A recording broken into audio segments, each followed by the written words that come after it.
दोस्तों, पिछले पद में मंदोदरी अपना आंचल पसार करके रावण से अपने सुहाग की भीख मांगती है और ये कहती है कि ऐ रावण, आप राम से क्षमा याचना कर लो और सीता को लौटा दो। रावण अहंकार में कहता है कि मंदोदरी, वो तुच्छ मानव मेरा क्या बिगाड़ देगा, तू इतनी घबराती क्यों है?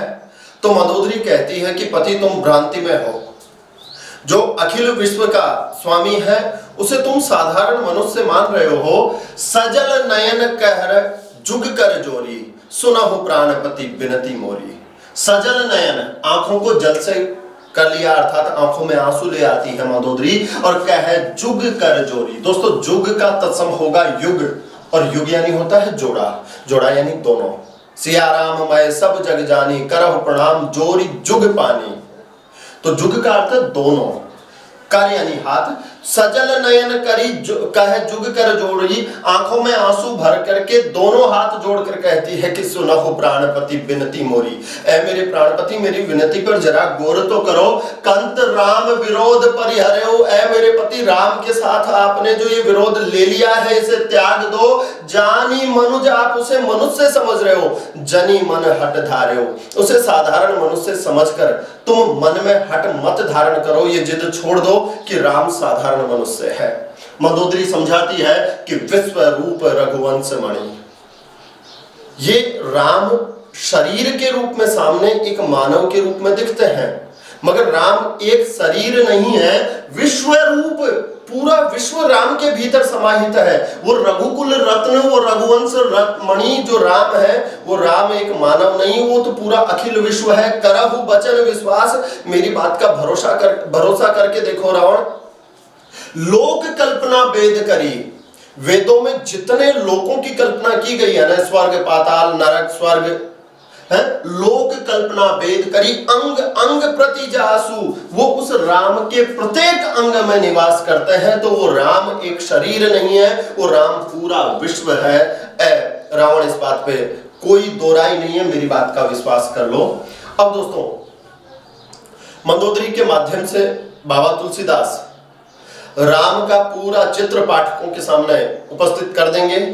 आप भी चतुर्भुज रूप की कल्पना कीजिए और राम के शरीर के हर एक अंग में कहां कौन सा लोक या देवता निवास करता है, तुलसीदास जी ने लिखने का प्रयास किया है। मंदोदरी कहती है कि पद पाताल शीस अजधामा।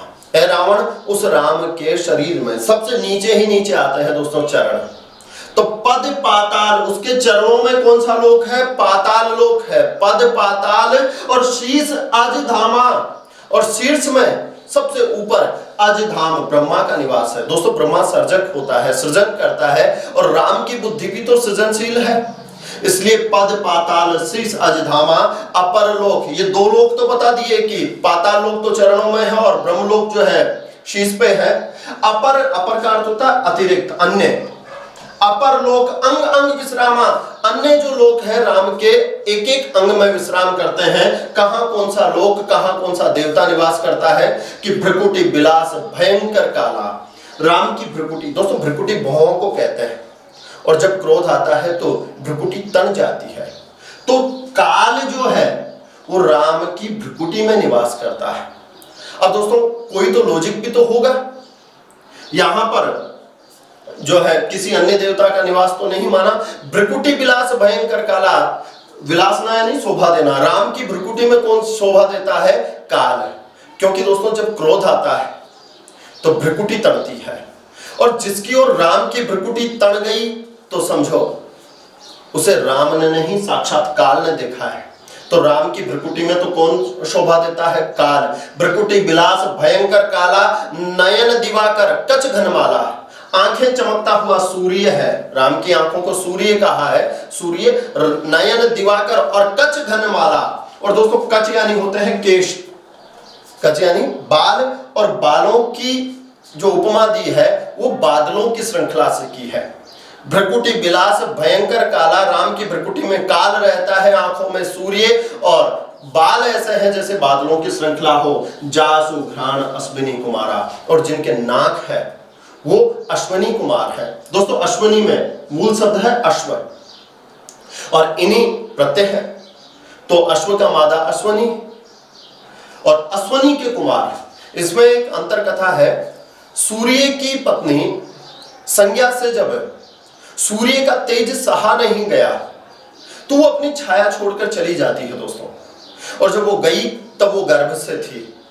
कहीं वो मादा अश्व यानी अश्वनी का रूप लेकर रहती है, उसी अश्वनी रूप में उसे जुड़वा संतान पैदा होती है, 2 बेटे, और वो दोनों क्या कहलाए, वो अश्वनी कुमार। तो घ्राण यानी नाक, तो एक तो घोड़े से होने के कारण नाक की, और दोनों सुर हमेशा साथ रहते हैं, ठीक वैसे ही जैसे अश्वनी के कुमार। और दोस्तों वो इतने बड़े वैद्य थे कि सूंघ कर हर किसी का मर्ज बता देते थे कि इसे क्या बीमारी है। तो जासु घ्राण, जिस राम के जो नाक है उसमें दोनों सुरों में अश्वनी कुमार, और निसी अरु दिवस निमेष अपारा।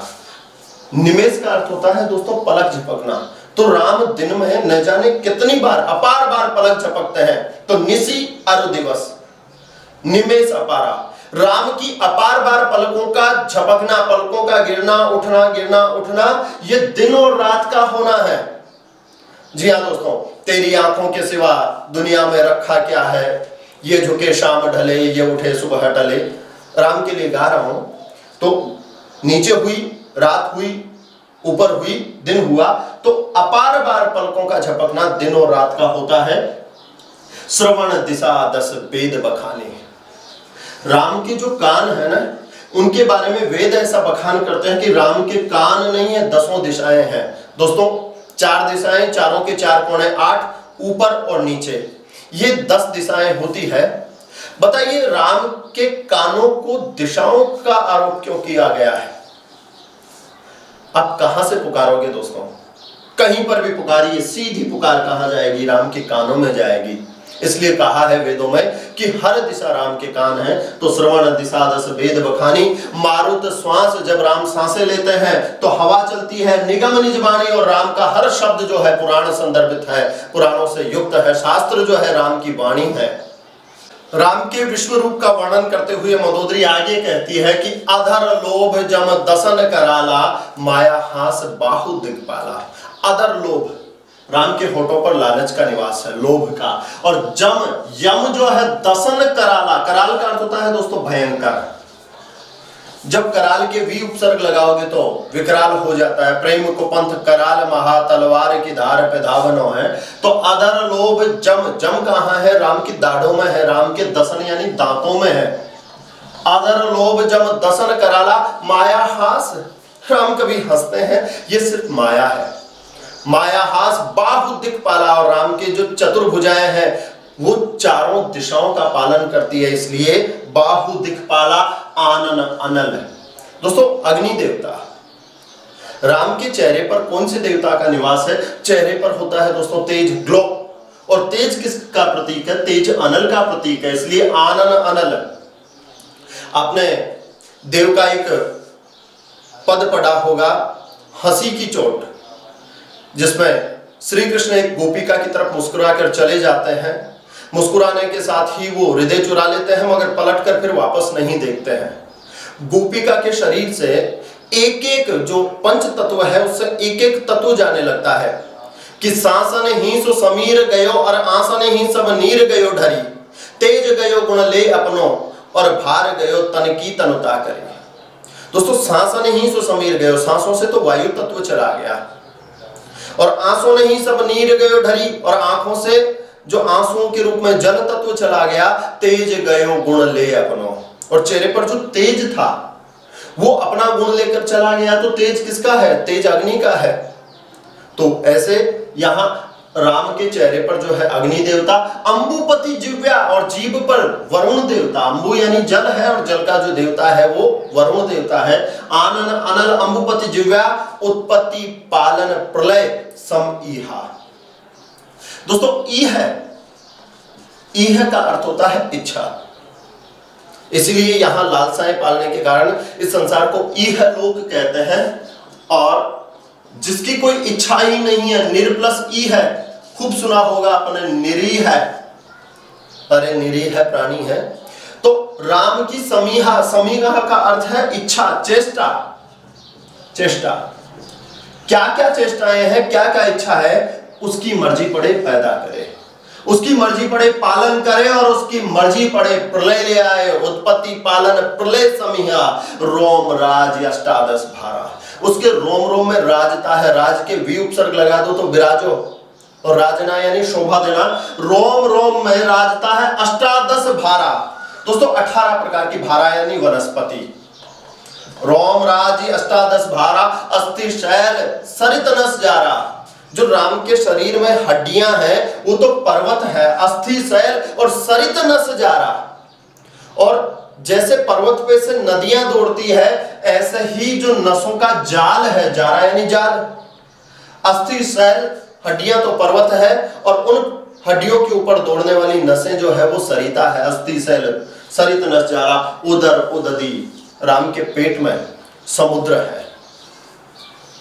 उदर उददी और अदगो जातना। दोस्तों जय का तत्सम होगा या, तो जातना यानी यातना, और यातना कहां दी जाती है? नरक लोक में। अदगो का अर्थ है निम्न इंद्रियां, मलमूत्र द्वार। तो उदर उददी, पेट में तो है सागर, और राम की जो निम्नेंद्रियां है वहां पर नरक लोक बताया है। जगमय प्रभु का बहु कल्पना। तो रावण समझ जा, संपूर्ण संसार से युक्त ये राम है, अब का बहु कल्पना, अब इससे ज्यादा और कहूं भी तो क्या कहूं। और फिर भी तो मनुष्य समझ रहा है अहंकार शिव सो अहम।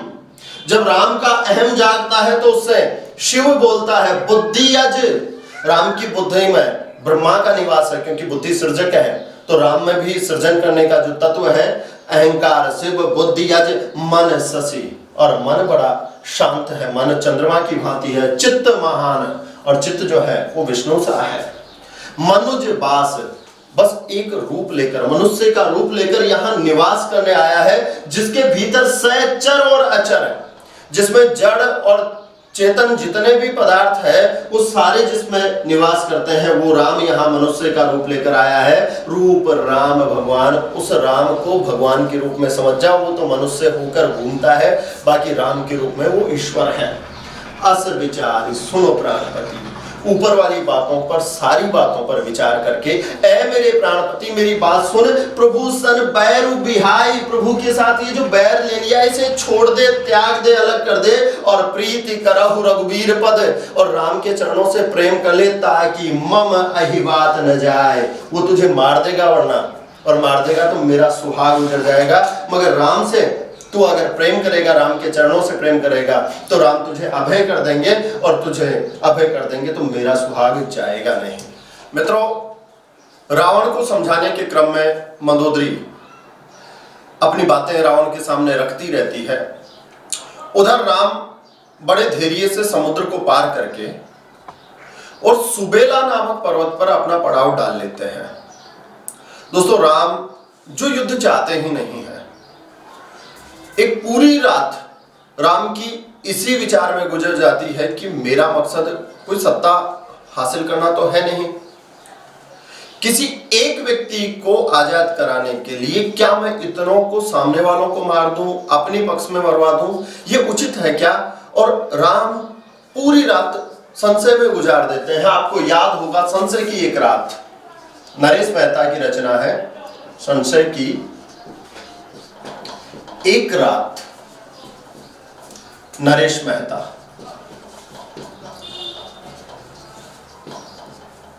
भगवान राम चाहते हैं कि अभी भी बैठकर वार्ता की जा सकती है, इसलिए दोस्तों राम ने अब की बार अंगद को अपना दूत बनाकर भेजा। जब अंगद जाता है तो रावण का एक बेटा बड़े हिकारत से अंगद को देखता है। बदले में अंगद वापस घूरता है। रावण के उस बेटे ने उठाकर अंगद पर पैर का, लात का प्रहार किया, और अंगद ने उसका पैर पकड़ के जमीन पे पछाड़ दिया, और रावण का दूसरा बेटा अंगद ने मार दिया। एक अक्षय कुमार हनुमान ने मारा, दूसरा अंगद ने मार दिया। सभा के बीच में जाता है, ऐसे जैसे मानो कि हाथियों के बीच में कोई शेर जाता हो। सारी बातें होती है। रावण कूटनीति भी चलता है। रावण को जब ये पता चलता है कि बाली तो अंगद तो बाली का पुत्र है, तो रावण अपनी और बाली की मित्रता का हवाला देता हुआ कहता है कि यार तू तो मेरे भाई का ही बेटा है, ये उधर क्या कर रहा है, इधर आ। अच्छा ये बता बाली कैसा है? अंगद कहता है कि तू जिस राह पे चल रहा है उस राह पे चलता रहा तो बहुत जल्दी जाकर ही पूछ लेना कि वो कैसे हैं। रावण अंगद को तोड़ने का भी प्रयास करते हैं, अंगद अपना पैर जमाते हैं और वो सारा प्रसंग आपको पता है। और दोस्तों पूरी सभा में पूरी लंका को नीचा दिखाते हुए अंगद वहां से चले जाते हैं। अब रावण एक मीटिंग रखता है और ये कहता है कि शत्रु जो है वो तो बिल्कुल सीमा पे आ गया, हमें कुछ न कुछ करना चाहिए। रावण के कुछ एक जो मंत्री थे वो कहते हैं महाराज क्या बात करते हो, वो बंदरों और मनुष्यों के लिए हम लोग कोई रणनीति बनाएंगे, आप तो मसाले तैयार करवाओ, घर बैठे भोज का आयोजन होगा। रावण का एक तीसरा बेटा वो कहता है कि ये चापलूसी बंद करो, यदि तुम में इतनी ही ताकत थी तो एक दूत पहले आया उसे पकड़ते, एक दूसरा ये आया इसका पैर तुम हिला नहीं सके, तुम ऐसे करके तो इस लंका को पूरी बर्बाद कर दोगे। और दोस्तों सभा का बहिष्कार करके रावण का बेटा उठकर चला जाता है। इस घटना से रावण बड़ा खिन्न होकर संध्या हो गई ऐसा सोचकर जब अपने घर में जाता है, भवन में जाता है, महल में दाखिल होता है तो मंदोदरी वहां पर फिर से तैयार है कि कब रावण आए, कब उसे समझाऊं। सांझ जाने दस्कंदर भवन गए बिलखाए, संध्या हो गई है ऐसा समझकर दस्कंदर रावण जो है भवन गए बिलखाए, बिलकता हुआ मन में दुखी वहां जाता है और मंदोदरी रावण ही बहुरी कहा समझाए। दोस्तों बहुरी ये याद रखो, नया शब्द है। बहुरी का अर्थ दोहराने के सेंस में आता है, फिर जाना। ब्रज में शाम तक बहुराइए। और दोस्तों इसी बहुरियाई को अगर आप गौर करो तो अपने राजस्थानी में बावड़िया शब्द बोलते हैं, बहुरिया बावड़िया, बावड़िया यानी घूम जा। तो बहुरी का अर्थ होता है फिर से, पल में प्रलय होता है बहुरी करेगो कब। तो मंदोदरी रावणी बहुरी कही समझाए और मंदोदरी रावण को फिर से कह के समझाने लगती है कि कंत समझो मन तजहि कुमति। ऐ मेरे पति मेरी बात को अपने मन में समझो तो सही, आप में कुमति आ गई है, इसे त्याग दो। सो है न समर तुम रघुपति। आपका और रघुपति का युद्ध, आपका और राम का युद्ध कभी भी शोभा नहीं देगा, क्योंकि युद्ध बराबरी के में होता है और आपकी राम से कोई बराबरी नहीं है। रामानुज लघु रेख खेचाई, सोई नहीं लांघ्यो अस मनुसाई। आप बात करते हो मैं उससे युद्ध जीत लूंगा, ये कर लूंगा। रामानुज लघु रेख खींचाई, उस राम के अनुज लक्ष्मण ने छोटी सी रेखा खींची थी। सोई नहीं लांघे हुआ मनुसाई, आपसे वो नहीं लांघी गई, ऐसा तो आपका पुरुषार्थ है। मनुसाई पुरुषार्थ। हाँ दोस्तों मंदोदरी के माध्यम से कवि उपालंब देता है कि आप राम से युद्ध जीतोगे। राम के भाई ने एक छोटी सी रेखा खींची थी, आपसे वो नहीं लांघी गई। रामचंद्रिका में भी इसी पद से प्रभावित होकर केशवदास ने लिखा है कि सिंधु तर्यो उनको बनरा तुम पे धनु रेख गई न तरी। तो रामानुज लघु रेख खेचाई, सोई नहीं लांघ्यो अस मनुसाई। प्रिय तुम ताही जीतब संग्रामा, जाके दूत के लिए कामा। ऐ मेरे पति तू उस आदमी से संग्राम जीतना चाहता है जिसके दूत के ये काम है। दीवारों की तरफ इशारा करके कहा होगा कि देख अभी तक तो पुट्टी भी नहीं हुई है, वो जले का निशान है। जाके दूत के ये कामा, जाके है राम और दूत हनुमान और अंगद की बातें होगी। ऐ मेरे पति प्रिय तुम ताही जीतब संग्रामा, ऐ मेरे पति तू उन लोगों से संग्राम जीतना चाहता है जिनके दूत के ये काम है। क्या काम है कि कोतक सिंधु लांघी। अंतर देख, तुझसे लघु रेख नहीं लांघी गई और उनका वो खुद नहीं, उनका एक सेवक, उनका एक दूत कोतुक खेल खेल में सिंधु लागी और तब लंका और तुम्हारी लंका में आया। कैसे आया? आया कपि के हरि असंका। दोस्तों बात कपि की हो रही है, उपमेय की, और शेर से तुलना हो रही है उपमान, इसलिए कपि रूपी केहरी रूपक अलंकार है।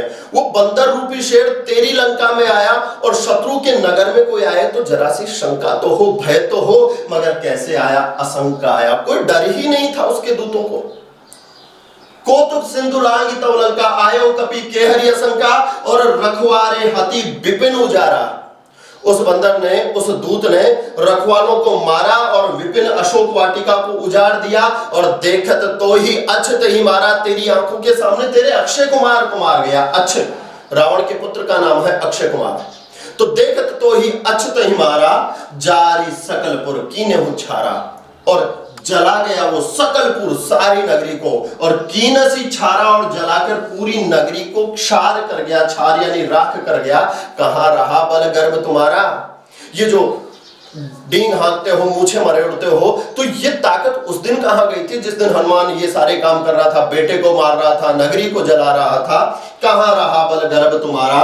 और या फिर इतना कोई कर जाए और तुझसे सुरक्षित भाग जाए तो क्या तुम किसी को मुंह दिखाने के लायक हो क्या। तुम्हारा बल और वो गर्व कहां रहा, यानी उसके सामने कहीं नहीं टिकता है। अब पति मृषा गाल जनि मारे हो। ऐ मेरे पति, मृषा यानी व्यर्थ, गाल मारना दोस्तों, रूढ़ा लक्षणा, डींग हाँकना। रावण दंभ में ये कहता है मैं ये कर दूं, मैं वो कर दूं, तो अब पति मृषा गाल जनि मारे हो। जनि यानी मना करने के अर्थ में पहले भी बताया था, मत। तो ऐ मेरे पति अब व्यर्थ ही गाल मत बजा, डींग मत हाँक, मोर कहा कछुर दे धारे। और मैं जो बात कह रही हूं उसको जरा दिल में ढंग से याद कर ले।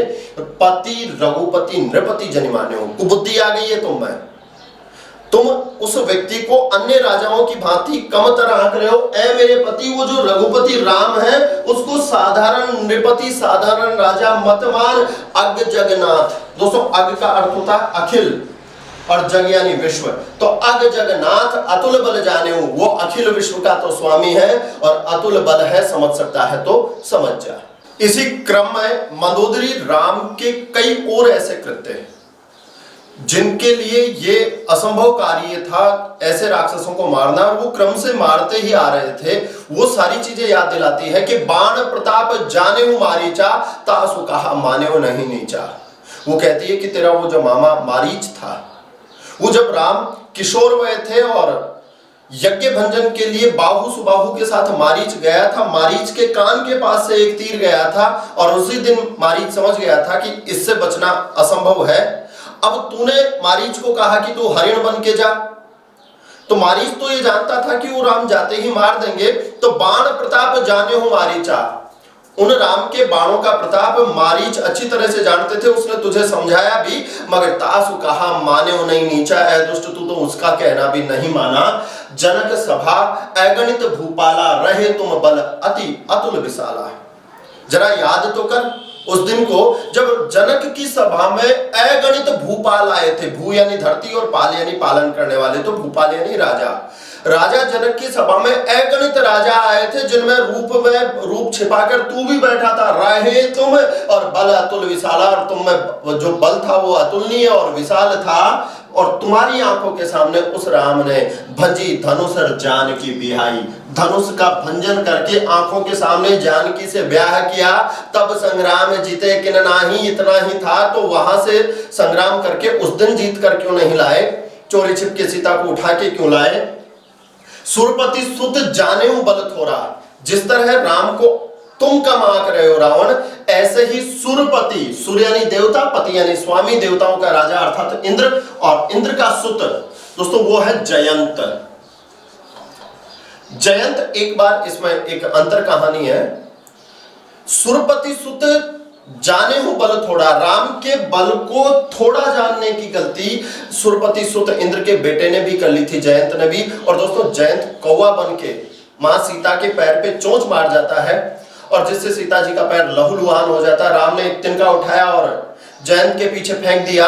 जयंत त्रिलोक में घूम लिया, मगर जयंत की रक्षा करने वाला कोई नहीं था, ब्रह्मा शंकर सबके पास। और लास्ट में ये कहा गया कि जिसने ये तीर फेंका है वो प्रणत अनुरागी है, उसकी जो है तुम दया में उसके शरण में चले जाओ, वो तुम पर अवश्य दया करेंगे। और सुरपति सुत जाने हो बल थोड़ा, और जब जयंत आया तो उसे उसके किए का दंड तो दिया कि राखा जिए, तो उसे जीवित तो छोड़ा मगर आंख गई फोड़ा, उसकी एक आंख जरूर फोड़ी। तो राम जो है दुष्टों को दंड देने वाले हैं मगर दया दिखाने वाले भी है। तो तू भी राम को सुरपति सुत यानी इंद्र के बेटे जयंत की भांति कम आंक रहा है। सुरपति सुत जाने बल थोड़ा, राखा जीत आंख गई फोड़ा। और सूर्पनखा की गति तुम देखे, अपनी बहन की गति तो तुमने देखी ही थी, क्या मेकअप करवा के आई थी। वहां जाके वो राम से कहती है तो राम कहते हैं भाई मेरी तो वो पत्नी बैठी उधर, वो देखो लक्ष्मण अकेला बैठा है। और बड़ी कमनीय नजरों से लक्ष्मण की ओर जब सूर्पनखा देखती है तो लक्ष्मण कहते हैं कि झांक न झंझा के झोंके में झुककर खुले झरोके से। जब तूफान आते हैं तो खुले झरोके से झुककर नहीं देखा करते, मगर शब्द शक्ति कहाँ शूर्पणखा को पहचान में आने वाली थी और लक्ष्मण ने उठाकर तो शूर्पणखा की गति तुम देखी, उसकी गति जो थी तुम खुद जानते हो। तदपि हृदय नहीं लाज विषय की, फिर भी इतनी ऊंची ऊंची बातें करते हुए तुम्हारे हृदय में जरा सी लज्जा नहीं आती है कि बधी विराध। तू सोच, उस राम को एक दो को मारना, धनुष भंजन करना, ये हो सकता है कि एक संयोग हो, मगर उन्होंने अपने हाथ से विराध नामक राक्षस का वध किया। खर और दूषण को लील गए और हत्यो कबंध। दोस्तों, कबंध नामक एक राक्षस था जिसके सिर ही नहीं था। आप बताओ, जिसके सिर ही नहीं है उसे कौन मारे? मगर राम ने उस कबंध को भी मार दिया। तो विराध को, खर दूषण को और कबंध को मारना ये कोई संयोग नहीं है। तू उसकी ताकत पहचान। बाली एक सर मारे, जिस बाली ने तुझे 6 महीने तक कांख में दबा कर रखा था, उस बाली को एक ही तीर में मार दिया। ते ही जाने हूं दसकंद। रावण, अब तो जरा अपनी आंखें खोल और उसे जान जा कि वो कौन है। दोस्तों, जब भी ये पाठ पढ़ाता हूं मुझे कक्षा का एक प्रसंग याद आ जाता है। गर्मी के दिनों में क्रैश कोर्स चल रहा था और एक तृतीय श्रेणी अध्यापक जो जोधपुर के थे, कहा जाता है कि मंदोदरी जोधपुर से संबंधित थी, मंदोदरी का संबंध जोधपुर से था।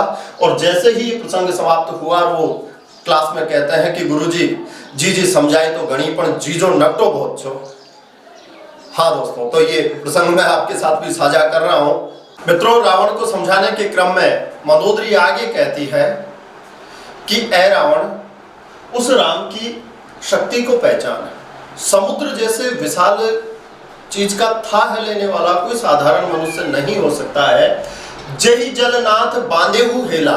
हेला दोस्तों, हेला का अर्थ वही कौतूहल है, खेल खेल में जिसने जलनाथ यानी सागर या वरुण देवता को बांध लिया और उतरे वो प्रभु दल सहित सुबेला। ये याद रखना, एक पर्वत का नाम जिस पर राम की सेना टहली थी उसका नाम सुबेला है। जही जलनाथ बांधेहु हेला, उतरे हु प्रभु दल सहित सुबेला। कारुणिक दिनकर कुल केतु। वो कारुणिक है, वो करुणा करने वाला है। कौन? दिनकर यानी सूर्य कुल अर्थात सूर्यवंशी, केतु यानी ध्वजा। दोस्तों, किसी भी वंश का जो सर्वश्रेष्ठ पुरुष होता है उसे उस कुल का केतु या कुल रत्न या कुल मणि कह दिया जाता है। तो दिनकर कुल केतु का पूरे का अर्थ राम है। वो राम करुणा करने वाले हैं और दूत पठाए और उसने युद्ध किए बिना फिर भी दूत भेजा, और वो इसलिए नहीं कि युद्ध से वो बचना चाहते थे, तब हित हेतु, वो तेरे हित के कारण उन्होंने फिर भी यहाँ ठहर कर तेरे लिए दूत भेजा।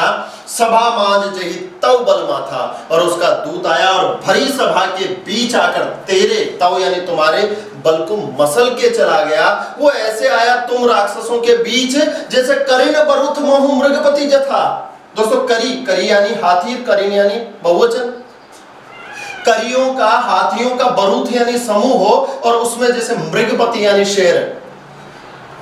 जथा दोस्तों उदाहरण अलंकार है इस दोहे पर, इस पंक्ति में, चौपाई में। तो करीन बरुथ महु मृगपति जथा, अंगद हनुमत अंग अनुचर जाके। तू सोच रावण, अभी तो 2 ही दूतों से वास्ता पड़ा है, ऐसे न जाने कितने होंगे। अंगद हनुमत अनुचर जाके, अंगद और हनुमान जैसे जिसके सेवक है, जो रण बांकुरे वीर अति बांके, जो युद्ध कला में निपुण है, रण में बांके है और बड़े ही वीर हैं। ते ही कहूं पिए पुनि पुनि नर कहूं। जिसके ऐसे दूत है उसी को ऐ मेरे पिया पुनि पुनि, पुनरुक्ति प्रकाश, बार बार तू नर कहो, वो मानव मुदा अमान ममता मत बहू। व्यर्थ अहंकार और ममता में, लालसा में तू मत बह। ये तेरा अहंकार उसके सच्चे स्वरूप को नहीं जानने दे रहा है। दोस्तों, है विस्मय आदि बोधक दुख प्रकट करते हुए मंदोदरी कहती है कि कंत कृत राम विरोधा। देखो, मेरा पति राम से विरोध कर बैठा है और काल विवश मन उपजेव नहीं बोधा, और काल के वश में होने के कारण, खूब सुना होगा आपने, विनाश काले विपरीत बुद्धि। तो काल विवश, काल के कारण विवश हो गया है, और मन उपजे नहीं बोधा, और मन में बुद्धि आती ही नहीं है समझाने की। कितनी चेष्टा करती हूं मगर रावण है कि समझता ही नहीं है। और किसी ने सच ही कहा है कि काल दंड गही काहू नहीं मारा। जो काल है वो डंडा हाथ में लेकर काहू नहीं मारा, किसी को नहीं मारता है।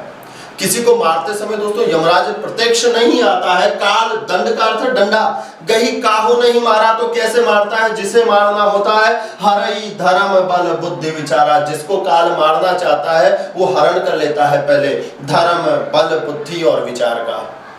जाको प्रभु दारुण दुख देही ताकि मति पहले हर लेही। तो काल दंड गही काहू नहीं मारा, हरे धर्म बल बुद्धि विचारा, निकट काल जही आवई साईं। साईं स्वामी ए मेरे पति, जो भी मौत के निकट आता है होई भरम तुम्हारी नाई। उस हर व्यक्ति को तुम्हारी तरफ भ्रम होता है कि सामने वाला मेरा क्या बिगाड़ देगा और तुम भ्रम में जी रहे हो। वो राम नहीं तुम्हारा काल है। दुई सुत मरे दहेवपुर अजहु पूर पिए देव। तेरे दो बेटे मर गए, एक को हनुमान मार गए, एक को अंगद मार गए। दहेवपुर पूरा नगर जल गया, अभी भी इतना ज्यादा नुकसान नहीं हुआ है। अजहु अभी भी पूर पिए देहु, पूर्णा यानी त्यागना दोस्तों। पुर यानी नगर और पूर का अर्थ बाढ़ भी होता है, छोड़ना होता है। तो ये शब्द युग में याद रखना, पुर और पूर। अजहु पूर पिए देहु कृपा सिंधु रघुनाथ भजी। वो कृपा सागर जो राम है उसका भजन कर ले और नाथ विमल जस लेऊ, और ऐ मेरे पति विमल यश की प्राप्ति कर ले। मंदोदरी ने रावण को खूब समझाया, मगर दोस्तों रावण मंदोदरी की एक नहीं मानता है और राम के सामने युद्ध में चला जाता है। और परिणाम यह होता है कि राम के हाथों रावण का उद्धार हो जाता है। रावण के मृत्यु की जैसे ही समाचार मंदोदरी तक पहुंचते हैं, मंदोदरी युद्ध भूमि में जाती है, जहां रावण की देह मिट्टी में सनी पड़ी है और उसे देखकर मंदोदरी बिलखने लगती है और कहती है कि तव बल नाथ डोल नित धरणी, तेजहीन पावक शशि तरणी। ऐ मेरे पति, तव बलनाथ, तुम्हारे ताकत के कारण, शक्ति के कारण, ऐ मेरे स्वामी, डोल नित धरणी, ये धरती रोजाना कांपती थी और तुम्हारे तेज के सामने हीन समझते थे अपने आप को। तीनों उपमान, पावक यानी अग्नि, शशि चंद्रमा और तरणी यानी सूर्य। तुम्हारे मुख के तेज के सामने तो अग्नि, सूर्य और चंद्रमा भी फीके पड़ जाते थे।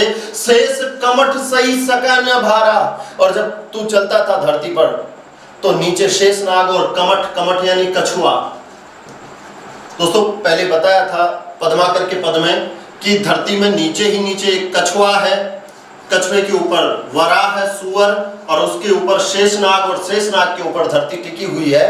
तो शेष कमठ सही सके न भारा, सो तनु भूमि परेव भरी छारा। वही शरीर जिसका भार शेषनाग और कछुआ भी सहन नहीं कर सकता था, सो तनु भूमि परेव भरी छारा, वही शरीर आज धरती पर धूल से सना हुआ पड़ा है। वरण कुबेर सुरेश समीरा, जो देवता है वरुण देव, कुबेर देव और सुरेश यानी इंद्र और वायुदेव, रण सम्मुख काहू धरा नहीं धीरा। युद्ध में किसी ने भी तेरे सामने कभी धैर्य धारण नहीं किया, अर्थात युद्ध में कोई भी तेरे सामने टिकते नहीं थे। भुज बल जीते हु काल जम साई, ऐ मेरे स्वामी, तूने अपनी भुजाओं के दम पर काल और यम को भी वश में कर लिया था, मगर आज पड़े हो अनाथ की नाई। राम से विमुख होने के कारण आज तू अनाथ की भांति पड़ा है। जगत विदित तुम्हारी प्रभुताई, तुम्हारा प्रभुत्व, तुम्हारी ताकत संपूर्ण विश्व में विदित थी। सुत परिजन बल बरनी न जाए, और तुम्हारे पुत्र और तुम्हारे जो परिवार वाले हैं, भाई हैं, उनके बल का तो कोई वर्णन ही नहीं कर सकता था। और राम विमुख असहाल तुम्हारा, राम से विमुख होने के कारण तेरा ऐसा हाल हुआ है कि रहान कुल को रोवन हारा, तेरे कुल में कोई रोने वाला भी नहीं बचा है। तब बस विधि प्रपंच सब ना था। ऐ मेरे नाथ, विधाता यानी ब्रह्मा के द्वारा प्रपंच यानी रचे हुए जितने भी चीजें थी, तब बस नाथ, ऐ मेरे पति, वो सारी तेरे जो है वश में थी। सह भय मारे डर के दिशीप यानी दिक्पाल नित नावई माथा, ये दिक्पति तो रोजाना तेरे दरबार में आकर तुझे सलामी देके जाते थे। बस अब आज उसी सिर और भुजाओं को जिनके सामने दुनिया झुकती थी, अब तब सिर भुज जम्बुक, जम्बुक का अर्थ होता है दोस्तों गीदड़ सियार, अब तब सिर भुज जम्बुक खाई, और राम विमुख यह अनुचित नहीं। जो राम से विमुख हुआ है इसके साथ ऐसा दंड मिलना ये अनुचित नहीं है। काल विवश पति कहा न माना, ऐ मेरे पति, काल के वश में होने के कारण तूने मेरा कहा नहीं माना। अग जगन्नाथ जो अखिल विश्व का स्वामी है, उसे मनुज कर जाना, उसके तू मनुष्य करके समझता रहा और परिणाम ये हो गया है। मित्रों, रावण की मौत के बाद मंदोदरी विलाप करती हुई कहती है कि जानी मनुज करी धनुज कानन दहन, पावक हरि स्वयं। ऐ रावण, जिसे तू जानी मनुज, जिसे तू मनुष्य करके समझता रहा, मानव है, करी दानुज कनन कानन दहन।